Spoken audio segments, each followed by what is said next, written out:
Master Josh. Today, I'm going to talk about the events that I'm sure everybody at this point has heard about, the events in Charlottesville, Virginia, that have sort of taken the United States by storm, certainly taken the internet by storm, and has a lot of very strong opinions flying in every which way. So, just as a preface to this video, this is ridiculous I even have to say this, but I don't like Nazis. I don't like racism whatsoever. I don't like political violence. I don't like anybody who engages in hateful, racist, or violent behavior. That includes the KKK, that includes people in the alt-right, that includes Black Lives Matter, that includes Antifa, that includes all of them. I don't like any of it. And I just want to preface that. But it's particularly, just to be very clear, I do not like Nazis. I actually hate Nazis. Here is what I think Nazis deserve. Don't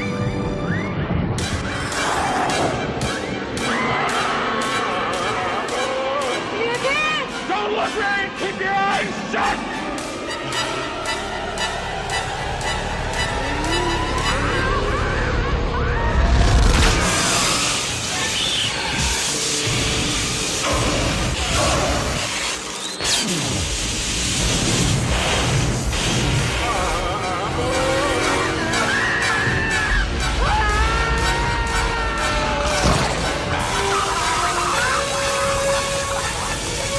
But I don't create the laws in this country, thank goodness. So we have a rule of law, okay?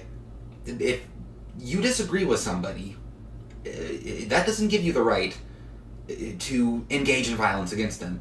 It's a very simple concept, but people seem to have a lot of difficulty grasping that right now. So, if you haven't heard, there was an event in Charlottesville, Virginia, where a group of white nationalists, let's say, gathered to protest the removal of a statue of Confederate General Robert E. Lee, and they were scheduled to hold this rally, and it wound up turning violent. There was counter-protests by, Antifa sort of style groups, just actual Antifa and other sort of far left-wing activists, I guess, that came to protest, this white nationalist, group that was protesting the removal of the statue. And the two groups wound up clashing, and it wound up getting violent, and unfortunately, some crazy right-wing neo-Nazi crazy dude wound up driving a car into a group of people. It was horrific. A ton of people got injured. One woman unfortunately wound up dying. It was a horrific incident, and absolutely the person who committed that heinous act, they deserve the death penalty. But the thing is, when this incident happened, the media used it instantly to jump onto a narrative that they have tried to push for a long time. And that is the narrative that Trump is racist and that Trump voters and Trump supporters themselves are racist. So after this event, Trump came out and he made a statement. A few hours after the event was sort of public, he I believe it was within a few hours' time, he made a tweet, condemning racism and hatred and bigotry. And then after that, shortly after that, he wound up having a press conference, and he made this statement here. But we're closely following the terrible events unfolding in Charlottesville, Virginia. We condemn in the strongest possible terms this egregious display of hatred, bigotry, and violence on many sides. On many sides. It's been going on for a long time in our country. Not Donald Trump, not Barack Obama. This has been going on for a long, long time. It has no place in America. What is vital now is a swift restoration of law and order and the protection of innocent lives. So that statement got everybody up in a tizzy. Everybody was saying, well, he didn't actually condemn the alt-righters, the alt-right people, the white nationalists, the neo-Nazis. He basically condemned the violence on all sides. Now, in this video, I'm going to go through the sort of a bit of the history of the political polarization that we're in right now as a country. I'm going to look at, violence that has occurred as a result of sort of the increased racial tensions in this country. I'm going to look at, Black Lives Matter, cases of Antifa violence, and how that has actually sort of created a reactionary effect that you're seeing manifested in white nationalism and this sort of neo-Nazi movement. And absolutely the condemnation needs to go to both sides.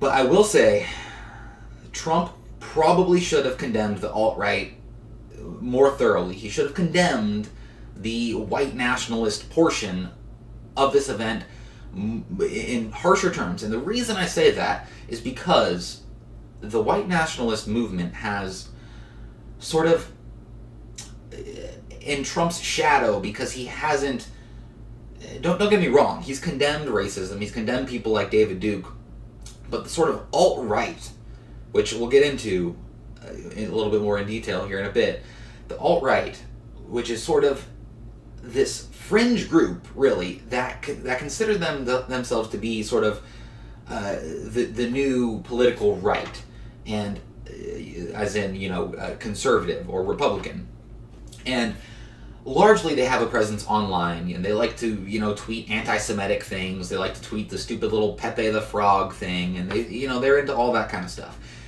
and that's their main presence, is trolls online. But they do have a movement. They actually do have a movement of people, and it has been growing. And you're seeing this manifested in things like what you saw in Charlottesville, this white nationalist, protest. And many of them are actually, in a reactionary way, sort of becoming actual violent racist groups themselves, claiming to be the victims of racist groups. It's all insane. Basically, everybody in this situation is just stupid. Everyone is just useful idiots in this whole situation, and it's crazy what's going on. But so everyone just is going crazy about Trump's statement. They said, "Oh, he just clearly didn't, condemn the Nazis." And look, he condemned the hate on all sides, and there was violence on both sides, and it wasn't a statement that I thought addressed the issue in the best possible way. But to say that he didn't condemn, he condemned all of the violence. He condemned all hatred, all bigotry. So it's just completely dishonest to try to say that he didn't condemn, the Nazis. I mean, were they not hateful and bigoted? He condemned the hatred and the bigotry. So it's ridiculous. As usual, the media is going crazy about anything that Trump does, but with this situation in particular, you can see it from a mile away. Anytime there's a situation where the blame can solely be put on, in the view of the MSM, the blame can solely be put on white people or conservatives or, the Republican president in this case, President Trump, they will go for it. For instance, when the church got shot up by that crazy white guy a few years ago, a black church got shot up by some crazy white guy, they tried to blame basically all white people and racism in America. And this is a trend that you see time and time again. You see sort of these people in positions of power acting as apologists to racism as long as it's directed towards white people. And it has caused a fomentation of actual racism in America. It has grown racist groups like Black Lives Matter, and sort of hate-filled groups like Antifa. And in a reaction to that, it has also grown groups like these white nationalists that, I mean, you know, actual KKK people and actual racists are almost nowhere. These groups are growing because of the attack that they see being placed on them, you know, from groups like Black Lives Matter and others, who again are also in the wrong. So you've got a situation here where both sides, there are no good guys in this situation. And it is definitely an insane situation. So now I want to go to a clip of one of Trump's advisors defending his statement. Let's go to that. A lengthy list of Republican officials took to Twitter to beseech President Trump to specifically call out the white supremacist. For these Republicans, it's clear the president's statement yesterday was far too vague. Senator Marco Rubio tweeted, "It's very important for the nation to hear the president describe events in Charlottesville for what they are, a terror attack by white supremacists." New Jersey Governor Chris Christie, a friend of the president's, wrote, quote, "We reject the racism and violence of white nationalists like the ones acting out in Charlottesville. Everyone in leadership must speak out." And Colorado Senator Cory Gardner, a Republican, wrote, "Mr. President, we must call evil by its name. These were white supremacists, and this was domestic terrorism." Those are just three of many. Joining me now is President Trump's Homeland Security Advisor, Tom Bossert. Mr. Bossert, thanks so much for joining us. The president decried hatred, bigotry, and violence on many sides, Republican officials, as you heard just there, did not think that was sufficient. On behalf of the White House, are you prepared to unequivocally condemn the white supremacists, racists, Nazis, and alt-right marchers? Yeah, absolutely I am, Jake. And let me start by thanking you here and taking a moment to pass my deep condolences and the White House's deepest condolences to the family and friends of the woman who was tragically killed yesterday, and to the family and friends and fellow servicemen that served with the two police officers who died responding to this terrible violence yesterday. It needs to be said, to put this into context, this wasn't just some fighting. This turned into an unacceptable degree of violence at all levels and ended in the most tragic way possible. And we have two police officers dead, part of the core backbone of the Homeland Security community. We all weep and pray for them. Sometimes these losses aren't noted enough in this political hyperbole. We have a young woman here that's passed away, and we have others critically injured. So let me start with that, and then let me answer your question. I think the President of the United States, and I appreciate the mayor yesterday and this morning talking to me, but earlier on your program here a moment ago saying this isn't about President Trump. This is about a degree of violence and of hatred that cannot be tolerated in this country. I, for one, was with the president yesterday and proud of the fact that he stood up and calmly looked into the camera and condemned this violence and bigotry in all its forms. This racial intolerance and racial bigotry cannot be condoned. So again, this guy, you know, this Trump advisor, he's making the case, you know, that Trump was going after the underlying issue, the hatred and the bigotry, you know, that sort of underlays, you know, as the underlying theme in this whole event taking place in the first place, which is true, which is absolutely true. Again, I think Trump should have condemned the actual white nationalist portion of it a little bit more, but that isn't the same as saying that he didn't condemn it at all. So, of course, you had, you know, Jake Tapper sitting there saying, well, you know, obviously we had this woman that died because of it, and absolutely that you know, person that did that is you know, a horrible human being, but you can't take what that one individual did, and as bad as white nationalists and neo-Nazis are, you can't take what that one person did and attribute it to that whole group. So it's you know, it's a situation where I think people are looking at it, people are too quick to take one side or the other, people are really looking at it the wrong way, and now you see the narrative in the media that a good portion of Trump supporters are people just like these crazy, you know, alt-right neo-Nazis holding their frickin' tiki torches. Just crazy. Let's go to that clip. And yet this president has gone after political foes, members of his own party, even members of his own cabinet, calling them losers, crybabies, pathetic, cowards, quitters. So in that sense, is it surprising that he doesn't go after the KKK and white nationalists in the same way? It's It's abhorrent, but I don't think it's surprising. He has seemed never want to cross swords with the alt-right.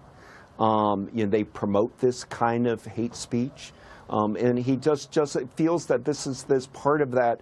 Maybe it's 15%, 10% of his base that adheres to a kind of neo-Confederate line, that likes the Confederate flag, that celebrates Robert E. Lee, and he sees those as white votes that he won last time with and is going to need again. So he tends to become very weak tea, water things down so not to make enemies with that kind of hate community.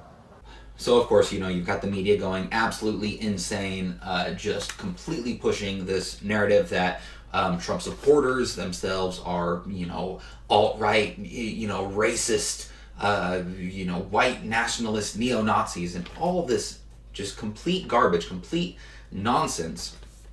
Again, the alt-right is a tiny, tiny fringe group that is only beginning to grow because it's growing as a reactionary force, and also because, in terms of the alt-right specifically, Trump has not, in my view, come out and condemned it in strong enough terms. And I would like to see him do that because, again, this alt-right grows in his shadow sort of like a mushroom or something.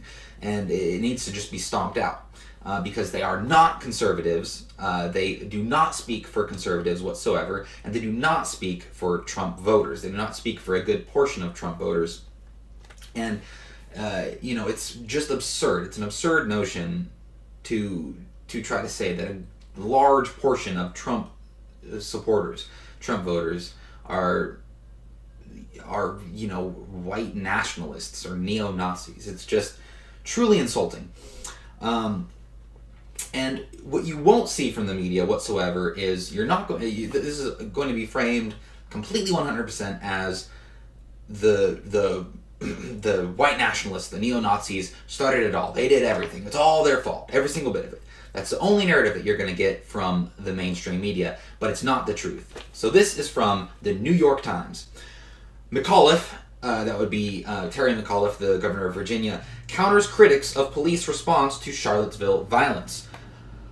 Governor Terry McAuliffe on Sunday strongly defended the police response to the violent demonstrators here on Saturday, saying that law enforcement authorities had done, quote, great work in a, quote, very delicate situation. The police and other law enforcement officials have been criticized for their handling of the event, including by Jason Kessler, the organizer of the so-called Unite the Right rally. In a statement, he complained that the authorities had, quote, exasperated the violence by failing to separate his voters from counter-protesters, leading to the melee. Mr. Kessler said his group had, quote, networked with law enforcement officials months ago on a plan for maintaining safety, which he said was not followed, and he called the police, quote, under-equipped for the situation. When Mr. Kessler appeared, the crowd that assembled called him a, quote, murderer and a terrorist, drowning out his words with cries, shame, shame. The press conference ended when a man in a plaid shirt punched Mr. Kessler. Although the police detained him briefly, he was not arrested. Quote, Jason Kessler has been bringing hate to our town for months and has been endangering the lives of people of color and endangering other lives in my community, the man, Jeff Winder, said in an interview later. Quote, free speech does not protect hate speech. Kessler's rhetoric is fire in a crowded theater. So, it's true that there are limitations to free speech. You can't yell fire in a crowded theater. What you can have is views that other people see as incorrect, that other people disagree with, that people see as downright repugnant. You can have views that are racist. You yourself can be a racist. You can say racist things, and I'm sorry, but just because something offends somebody, that does not give them the right to get violent. That does not give people the right to get violent. There's a reason why we have the First Amendment. There's a reason why it's broad. There's a reason why it protects all sorts of speech, especially speech that people disagree with. Because when you open the door to start shutting down speech that you disagree with, where does it end? Where does it end, really? It might start reasonably enough, but where does it end? So it's just egregious. Again, there's just no good sides here, right? You've got the counter protesters. They are completely violent, completely hate-filled. The white nationalists were also violent. They were also hate-filled. But they have the right to free speech. They have the right to assemble. They had the right to go to that protest. They had a permit from the city. And again, the violence was on both sides. So we'll get into that. The organizers of the Unite the Right rally had obtained a city permit to gather inside Emancipation Park around a statue of Robert E. Lee, the Confederate general. The park was barricaded off for the day, and the Virginia State Police and the Charlottesville Police were positioned inside when fighting first broke out on Market Street outside the park. Brittany Kane Conley, a minister at training at Sojourners United Church of Christ, who had come with other faith leaders to protest against the white nationalists, said she was horrified to see officers in the park watching the violence take place outside the street. So this is somebody who was there protesting against the white nationalists, saying that the police were actually sitting by doing nothing as these groups were both clashing with each other. Quote, "There was no police presence," she said. "We were watching people punch each other. People were bleeding. All the while, police were inside of barricades at the park watching. It was essentially just brawling on the street and community members trying to protect each other." And we know that the police response was inadequate. We know that because we heard it from multiple sources that are not in any way right-wing or conservative or anything of the sort. So this is from the ACLU. ACLU of Virginia responds to governor's allegations that ACLU is responsible for violence in Charlottesville. The ACLU of Virginia's executive director, Claire G. Gastanaga, had the following response. Quote, "We are horrified by the violence that took place in Charlottesville on Saturday and the tragic loss of life that resulted from it. The ACLU of Virginia does not support violence. We do not support Nazis. We support the Constitution and laws of the United States. We would be eager to work with the governor and the attorney general on efforts to ensure that public officials understand their rights and obligations under the law. But let's be clear. Our lawsuit challenging the city to act constitutionally did not cause violence, nor did it in any way address the question whether demonstrators could carry sticks and other weapons at the events. We asked the city to adhere to the U.S. Constitution and ensure people's safety at the protest. It failed to do so. In our system, the city makes the rules and the courts enforce them. Our role is to ensure that the city system works the same for everyone." So there you go. You've even got the ACLU coming out and saying that the police response was basically inadequate, that they did not handle the situation properly, they were not prepared for the situation properly. And we've got multiple accounts that violence was going on from both sides, and that is even from the Charlottesville police chief himself. So let's roll that clip. We did have mutually combative individuals in the crowd. We tried to be patient. We tried to give the individuals in the crowd who wanted to leave, we wanted to make sure that they were able to leave safely. We facilitated that process. We had a number of individuals who chose to remain and cause violence, cause disturbances in our community. So there you go. The Charlottesville police chief himself saying that there was violence on both sides, that both sides were engaged in violence, and frankly, both sides were there looking for violence. There was at least elements of both sides that were ready to stir up violence and wanted that situation to escalate, and they wanted to see it turn into some sort of a brawl or some sort of a riot. And you've seen this. You've seen this increased left-wing violence, spread throughout the country, whether it's Antifa at, college campuses shutting down free speech events, or whether it's Black Lives Matter rioting through cities after, a cop shoots a black guy. You see it time and time again, and we have people in elite positions, whether it's in the media or in academia or in, in our political institutions, that absolutely act as apologists for this type of behavior, and it's completely appalling. I mean, truly, it is. And again, now you've seen, for crying out loud, there's like 3,000 KKK people in the whole country, I believe, 3,000 or something like that. Okay, actual racism in this country was, virtually gone, and you've seen racism just be completely fomented and the racial tension increase in this country, largely due to sort of people in positions of power that encourage this type of behavior. It's completely insane. And in case you still don't believe me that there was violence occurring on both sides of this event, here's a clip from the actual Charlottesville scene.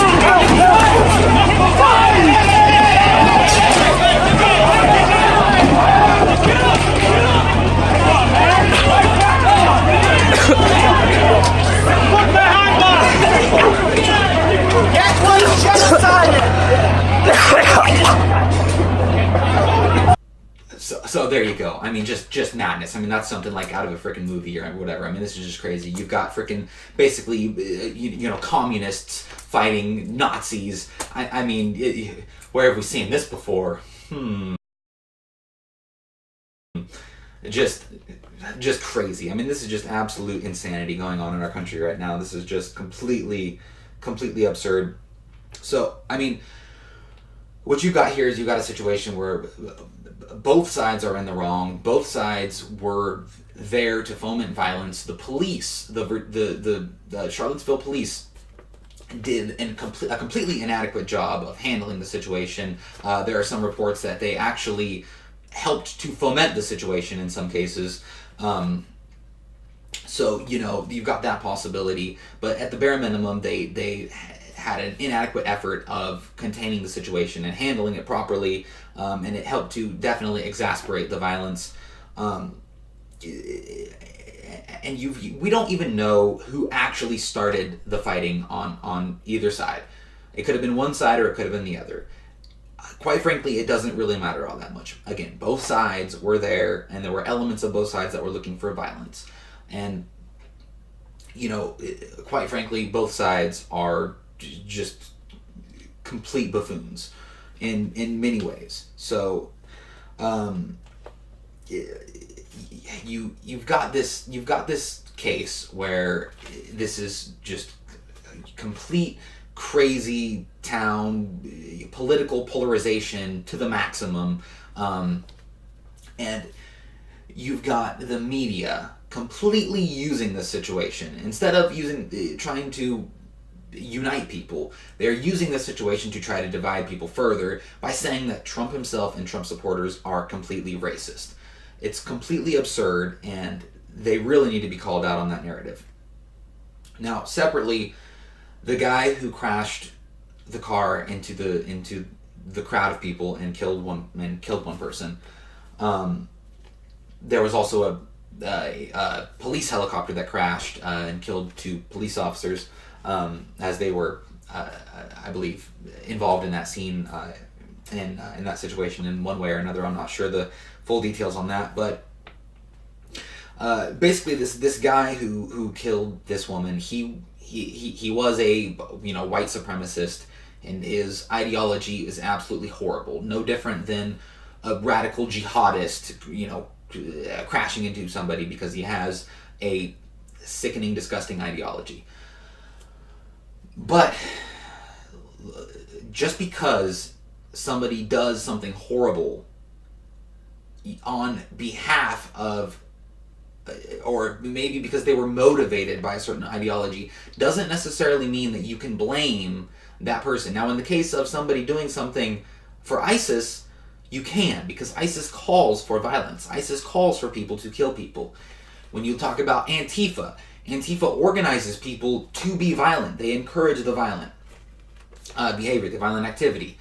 When you look at this rally that happened in Charlottesville, Virginia, aside from the elements that were looking for violence, just the core idea of white nationalism is retarded. Don't get me wrong. But they have the right to protest. They have the right of free speech. They have the right to say what's on their mind, as stupid and dumb as they are. And the same goes for the people on the other side, the counter-protesters. They have the right to do as much protesting as they want. They don't have the right to engage in violence, in political violence. Nobody has that right. So that's basically the situation here. But for more details on the guy who drove the car into the crowd, we're going to go to the Daily Wire. 5 things you need to know about the Charlottesville white supremacist terrorist. On Saturday, a 32-year-old woman was killed and 19 others were injured after a gray Dodge Challenger rammed into counter-protesters at a white nationalist rally in Charlottesville, Virginia. The attack was captured on video from multiple angles. Security experts have called the attack an act of domestic terrorism, and it absolutely is, and this scumbag should get the death penalty. The suspect behind the attack has been identified as 20-year-old James Alex Fields Jr. Fields was apprehended Saturday and charged with second-degree murder. Number 1. Fields is a white supremacist, and his attack appears to have been ideologically motivated. In other words, Fields is a terrorist. A photo of the suspect touting white supremacist emblems and standing alongside members of a white supremacist hate group has been circulating online. The photo has been shared and authenticated by experts at the Center for Extremism. The photo indicates that Fields, at the very least, supported the white supremacist organization Vanguard America, according to the Anti-Defamation League. VA has participated in white supremacist rallies and protests around the country. The ADL explains the VA's history further. Originally, VA was firmly in the alt-right hemisphere with focus on white identity. At the time, the group was called American Vanguard. However, the VA has increasingly demonstrated a neo-Nazi ideology. In one iteration of their manifesto, posted in February 2017, the VA explained that America was built on the foundation of white Europeans and that the glory of the Aryan nation must be recaptured. VA has also stressed the need for the nation to be free of the influence of the international Jews. No, watch out for those Jews, they'll get you. Good Lord. In July 2017, VA tweeted, quote, "Those behind the subversive elements eroding our culture often have something in common. Jewish influence is prevalent, invasive, and dangerous. You gotta watch out for the Jews." I mean, can you get more does it get more Nazi than that? I mean, they're just scared of the Jews, the Jews run everything. We must get rid of the Jews. Just insane. In April 2017, so yeah, a little bit of an insight into this guy's, just complete whack job mentality. In April 2017, VA broadened their ties to the neo-Nazi movement by participating in a white supremacist rally in Pikeville, Kentucky. The event was organized by the Nationalist Front, NF, an umbrella group co-led by Jeff Shope, the leader of the neo-Nazi Nationalist Socialist movement. They even call themselves the Nationalist Socialist Movement. Isn't that wonderful? And Matthew Heinbeck, the leader of the Traditionalist Workers' Party. A short time after the rally, VA became a member of the NF. So that was the group that this guy was affiliated with. Clearly a neo-Nazi group. I mean, this is a group, they hate the Jews. They call themselves the Nationalist Socialist Movement. I mean, I bet they also have brown shirts for all of their members. So it's just completely absurd. You've got this guy who was completely ideologically driven by this neo-Nazi mentality, which is being emboldened again by groups like, Black Lives Matter and groups like, the media and academia saying that white people are inherently racist and saying that, there's inherent bias and that white people have basically historically disenfranchised black people and other minorities, and that they have the lowest standing on the quote-unquote intersectionality spectrum, which means that their voice means the least, and that pushing the idea that white people should pay reparations to black people. You just got this drumbeat from the entire sort of mainstream quote-unquote culture. that says that white people are inherently racist. And what it does is it emboldens minority groups to be racist, but then it also emboldens actual stupid white people to be racist too. So it's just completely absurd. And I will say again, I wish Trump would have came out right from the beginning and from when he was even campaigning. I wish he would have condemned the alt-right.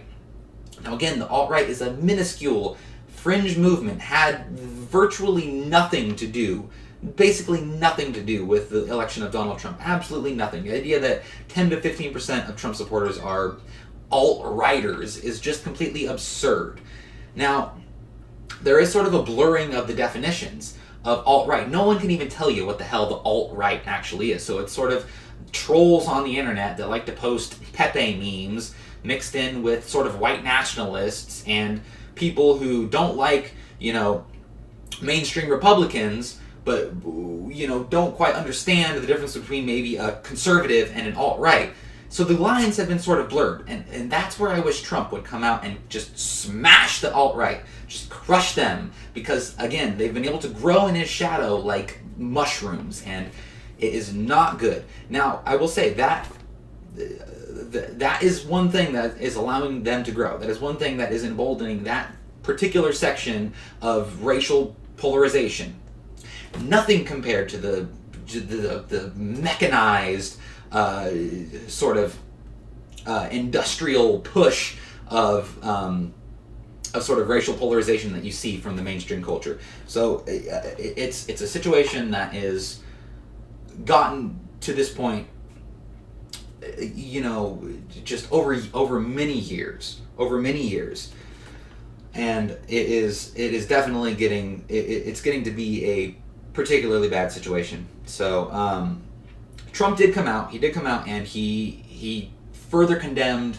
He sort of went further with his statement, and he actually singled out racist groups like the KKK and neo-Nazis. So let's play that clip. I would like to provide the nation with an update on the ongoing federal response to the horrific attack and violence that was witnessed by everyone. I just met with FBI Director Christopher Wray and Attorney General Jeff Sessions. The Department of Justice has opened a civil rights investigation into the deadly car attack that killed one innocent American and wounded 20 others. To anyone who acted criminally in this weekend's racist violence, you will be held fully accountable. Justice will be delivered. As I said on Saturday, we condemn in the strongest possible terms this egregious display of hatred, bigotry, and violence. It has no place in America. And as I have said many times before, no matter the color of our skin, we all live under the same laws. We all salute the same great flag. And we are all made by the same Almighty God. We must love each other, show affection for each other, and unite together in condemnation of hatred, bigotry, and violence. We must rediscover the bonds of love and loyalty that bring us together as Americans. Racism is evil, and those who cause violence in its name are criminals and thugs, including the KKK, neo-Nazis, white supremacists, and other hate groups that are repugnant to everything we hold dear as Americans. We are a nation founded on the truth that all of us are created equal. We are equal in the eyes of our Creator. We are equal under the law, and we are equal under our Constitution. And, of course, the media is coming out and still saying, oh, it was too little, too late, you should have done that right away. I mean, the media, they are constantly in attack mode. They're not interested in uniting the country. They're not interested in doing anything to actually benefit the American people, in my point of view. They're out to get Trump. That's just their goal in life. And they will use whatever venue available to do that. whether that's stoking conspiracy theories about Russia or stoking, racial polarization in this country. It doesn't really matter to them too much, as long as it gets the ratings. And so you've got Trump. He came out, he condemned the KKK and neo-Nazis. He didn't name the alt-right again. I wish he would have. And because the alt-right truly, even by their own definition, is not conservative. They are not conservative whatsoever. They are not people who stand for conservative principles. They're not people who really care a whole hell of a lot about the Constitution. They're not people who stand for principles like limited government, like low taxes, sort of state and a small federal government and state and local legislators actually making the majority of the laws. They don't stand for those types of things. They are sort of, again, just this fringe group that is tied in this idea of sort of white nationalism in its sort of underbelly. And again, that comes from the alt-right themselves. So here's a clip of Jared Taylor, one of the self-proclaimed heads of the alt-right, describing the alt-right. Hello, I'm Jared Taylor with American Renaissance. What's the alt-right, or alternative right? Millions of people heard the term for the first time when Hillary Clinton mentioned it in a campaign ad last week. A campaign chair that ran a website that has become a field day for the alt-right, which is racist and all sorts of other ists. The alt-right, which is the sort of dressed up in suits version of the neo-Nazi and white supremacist movements. She said it's full of terrible people, and she tried to connect it to Donald Trump.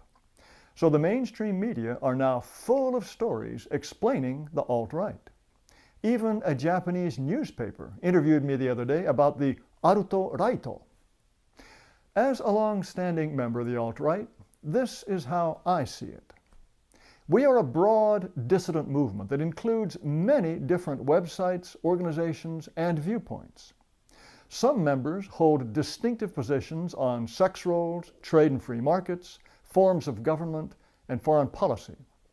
But they all agree on one thing: equality is a dangerous myth. The alt-right is united in rejecting the current dogma that all races are equal. Races are different. They differ in average levels of intelligence. They do not build identical societies. And there is no reason to think non-whites can maintain Western civilization. So racial polarization in this country has been going on for a long time. Donald Trump didn't just come around and all of a sudden everybody's racist. Look, this has been happening for a long time. And race relations have actually gotten a whole hell of a lot worse under, you guessed it, the Barack Obama administration.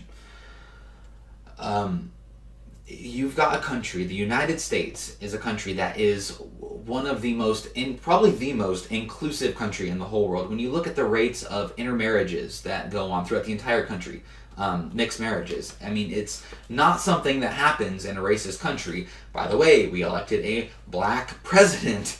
Not easy to do in a racist country. So we are a very tolerant, very inclusive country. But Obama spent 8 years of his presidency trying to reverse a whole hell of a lot of that, and it is evidenced in the numbers. So this is from Rasmussen. 60% say race relations have gotten worse since Obama's election. A new Rasmussen Report's National Telephone Survey finds that 60% of likely U.S. voters think race relations are worse since President Obama's election nearly 8 years ago. That's an 18-point jump from 42% in late 2014, and up from 43% when we first asked the question in August 2013. Just 9% believe race relations are better now. Little change from the previous survey, while 28% say they have stayed about the same. 60% of whites and 51% of other minorities believe that race relations in this country have gotten worse since Obama's election. But, and this is important, but just 38% of blacks agree. Half, 49% of all black voters and 32% of other minorities think race relations are about the same. Blacks are also less likely than others to feel life for young black Americans has gotten worse. So what you've got here is a big increase in whites saying that they think that race relations have gotten worse. But you've got a smaller, much smaller percentage of blacks agreeing that race relations have gotten worse. The majority of them, basically half of them, say it's about the same. It's been about the same. Now, the reason for that, one of the key reasons for that, is because, again, you've got this mainstream culture through academia, Hollywood, the late night comedy shows, and the mainstream media, the Democrat organization, all of these different groups saying with a constant drumbeat that black people are basically disparaged by white people, and that because of white people and historic racism in this country and disenfranchisement, blacks basically don't have a chance to succeed because of white people. And but because of that, you see this polarization. You see black people thinking that race relations have stayed about the same because to them, they're still being kept down by the white person. This is what they're told from the mainstream culture, that white people are the reason that they live in poor socioeconomic conditions, which is completely absurd, but it is the notion that is pushed and it gets believed by people. And then you see, of course, the reaction, which is going to be white people saying that race relations they think have gotten dramatically worse because they're the ones who are seeing themselves as a target of this culture, the mainstream culture, putting a target on their back, calling them racist.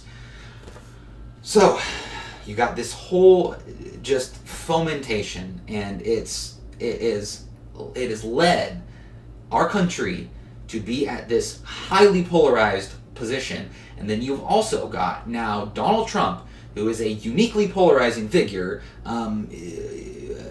mainly because of the way the media and Hollywood and others try to portray him. So it has just helped to compound everything, and it is really leading us down a very dangerous road.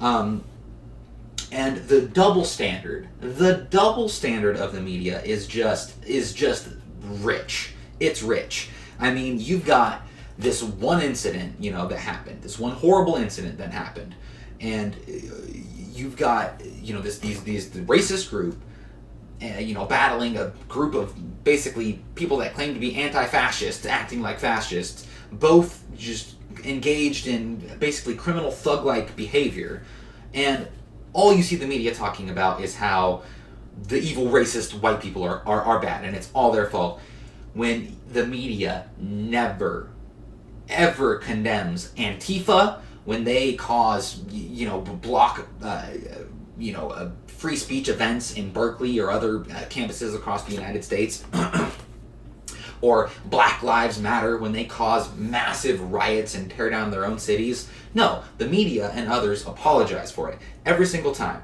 And I want to go to a video now of a riot, a Black Lives Matter riot in Milwaukee, where Black Lives Matter supporters, or just crazy black people in general, are running around hunting down white people trying to beat them up. Let's go roll that clip.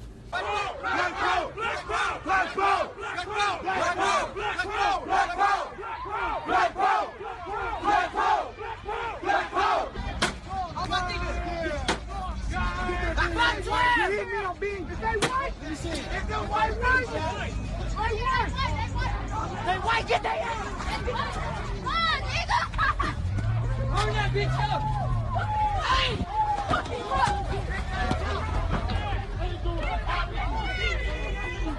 Hey, they beating up!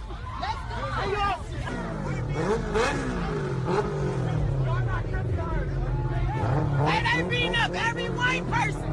They jumping every white person!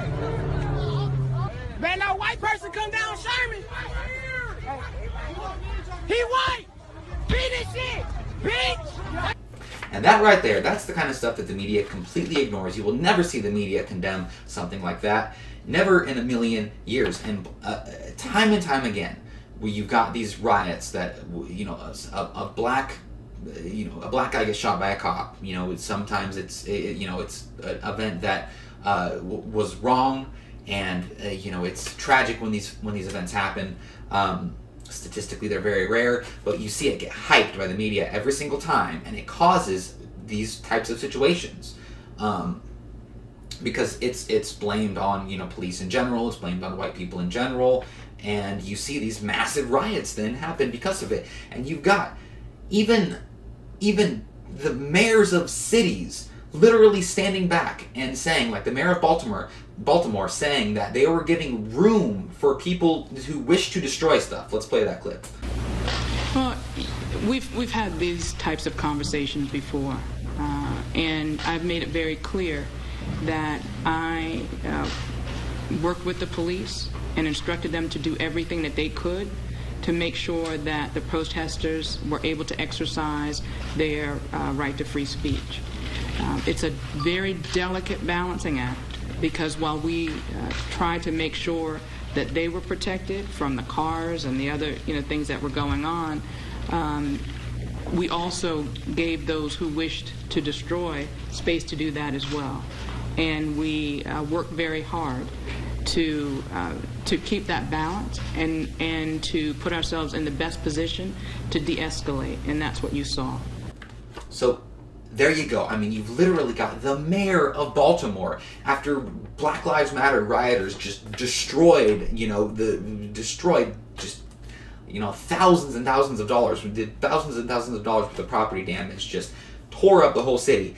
And she says, you know, she had the police stand down, basically gave them room for people who wish to destroy, because of course, you know, everything they're doing is totally justified. And I mean, you know, it's totally rational. I'm sure they've got a perfectly good explanation for why they're doing. Let's go to some crazy Black Lives Matter guy, giving us explaining to us why it's justified, what's going on here. Let's roll that. It's sad because, you know, this is what happened because they're not helping the black community. Like, you know, the rich people, they got all this money and they're not, like, you know, trying to give us none. It's So there you go. I mean, it all just makes perfect sense now, right? Right there. Yeah, it's all, you know, just those darn rich people. Just those darn rich people. They just don't want to give us none. I mean, what the heck, man? Come on. And that brings me now to the Daily Wire. DeRay McKesson. All actions of Black Lives Matter rioters are justified. Every single one of them.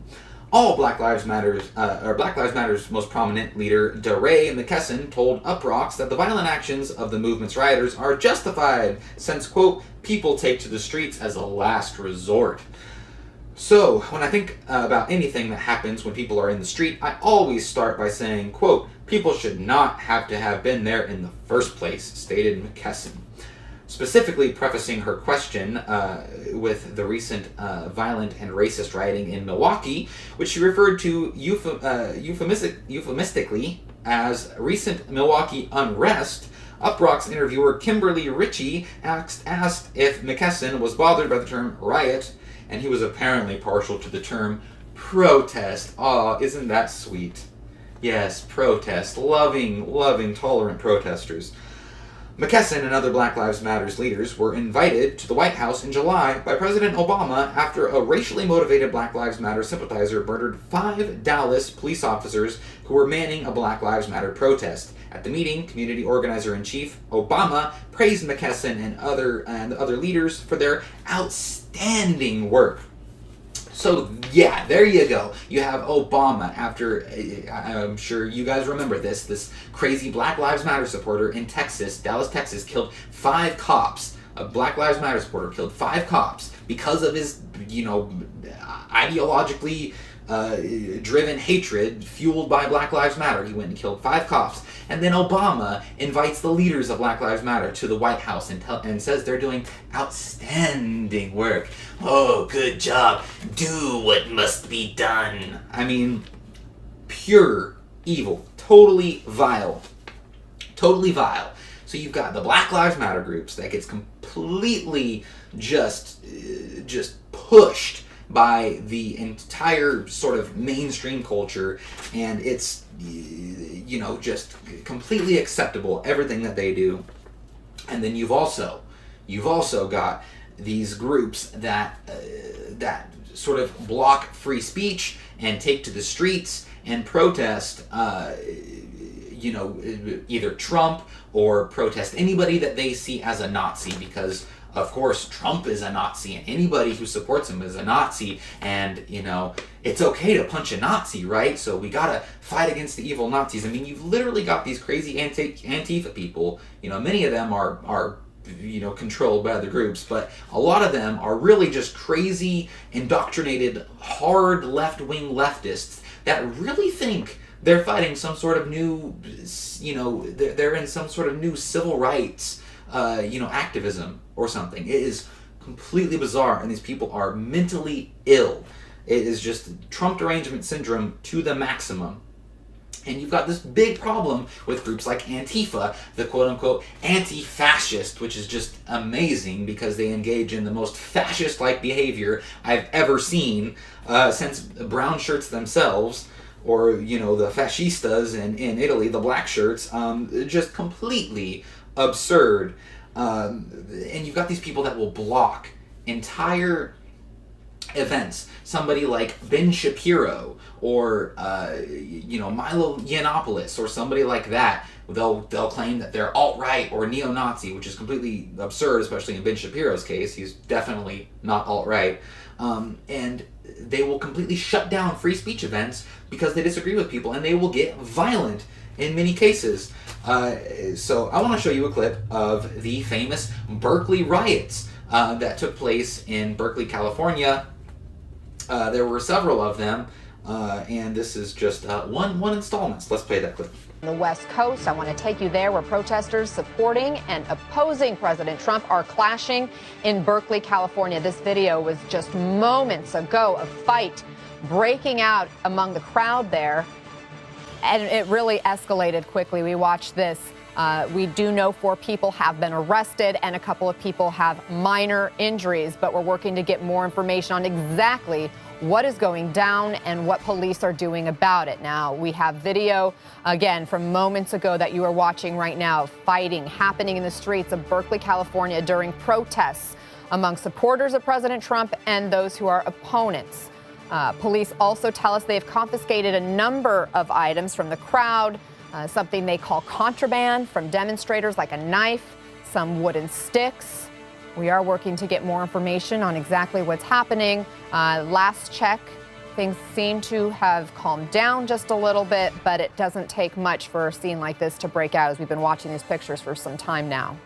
So that is the type of madness that ensues when you've got these people dressed in black, literally lined up, literally blocking people from even having an event, not just protesting. I'm fine with people protesting an event, but if you're blocking somebody and people from actually hearing somebody speak, and then claiming to be anti-fascists, I mean, they need to look up the definition of fascism. My gosh. So it's just insane. These people they're literally mentally ill. I mean, many of them have to be. And they just engage in this crazy, thug-like, sort of cult-like behavior. And it's again fueled by, you know, the media, the Democrats, the academia. And academia, especially, has been one of the worst perpetrators of this. They push the idea of safe spaces where, you know, people can go to, you know, basically have teddy bears and play with Play-Doh and stuff because their feelings got hurt. It just creates basket cases, basically, that can't actually handle the real world. You've got these people that get indoctrinated in these schools that Western culture, Western civilization is something that needs to be brought down, and that everything is the fault of the cisgender, white, patriarchal male. Seriously. And as a perfect example of this, I want to show you a clip from Tucker Carlson where a professor at Evergreen College was told to leave because they were having a supposed no white person on campus day. Let's roll that clip. Time now for campus craziness, and tonight the title is not an overstatement, it really is crazy. Consider Evergreen State College in Washington and Olympia. Every year the school holds a day in absence. In years past, non-white students symbolically left campus and attended anti-racism events. This year, student activists demanded that all white people leave campus or else. Brett Weinstein refused. He's a professor at Evergreen State, and he called the race-based demand, quote, a show of force and an act of oppression. In response to that, here's what happened. This is not about about you. I'm talking. We are not This is speaking all on about him. terms- On terms of white privilege. This is not a discussion. You have lost that one. You said some racist. Can you apologize? I did not. Stop telling people of color the useless. You're useless. Get the out. History could pivot in the direction of the values that you are standing here for. Yeah, resign. What? Resign.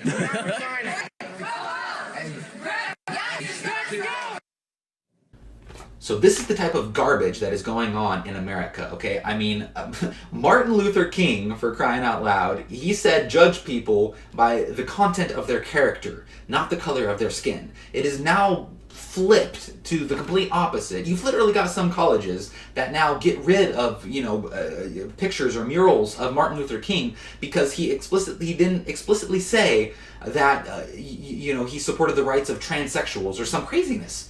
I mean, were there even transsexuals back then? I mean, really, it's insane the kind of stuff that is going on, and you are seeing just this fomentation of just mad, frothing, virulent craziness now spreading all around the United States. It is just nuts. It is just absolutely insane. And at the very top of it, you've got the controllers. Again, you've got the people like the media and the Democrats who foment this kind of stuff for their own political reasons. You've got, the race baiters like, Al Sharpton and all those other people out there. But at the very top, you got to understand, this is controlled. This is mainly manufactured. This is something, the level of the degradation of the race relations in the United States is largely manufactured and on purpose. And it is by people like George Soros, who is the ultimate master villain of the universe. Truly, the ultimate master villain of the universe. This is a guy who pumps millions and millions of dollars, over $1 billion, I believe, at this point, into anti-Trump, riots, Antifa riots, Black Lives Matter riots, and then at the same time, this same guy in Ukraine actually props up literal neo-Nazis. A literal neo-Nazi regime that overthrew the elected government in Ukraine. He funded basically the overthrow of the elected government in Ukraine to be replaced with literal neo-Nazis that Heil Hitler. Okay? These are the type of people that are controlling at the very top, trying to foment all this kind of BS. So, just, please, don't fall into the trap of the polarization, of the balkanization. Just try to rise above it, and just understand that it is something that is manufactured on many levels, and that racism and hatred and political violence of all types needs to be condemned, and needs to be condemned thoroughly, and it needs to be condemned by both sides, and the double standards just need to end. They really, really need to end, especially from the left. So, I mean, it is just a crazy situation, and you're going to see it continue to degrade. You're going to see there's already now in South Carolina, I believe, more Confederate statues that are going to be pulled down. So you're going to see this increase, in the racial polarization, because you can believe that the media is going to continue to double down on it. Hopefully it doesn't degrade into, a full-on Civil War Part 2 or something like that, because again, that is exactly what people like George Soros would love to see in this country. So hopefully we can all be smarter than that and actually, not fall into the trap of being pawns of a literal Nazi collaborator like George Soros. So with that, I hope you guys enjoyed this video. If you did, please subscribe, please comment, maybe leave a like, share with your friends, your compadres, if you will. I hope you enjoyed this video. If you'd like to hear the audio version of that, I'll try to put that up on SoundCloud. I've had a problem actually with the last couple videos, but hopefully I'll get this one up there if you'd like to listen to it on SoundCloud. And I'll have the links for my my Twitter and Facebook and all that in the description. So with that, I hope you have a wonderful day, and may the force be with you.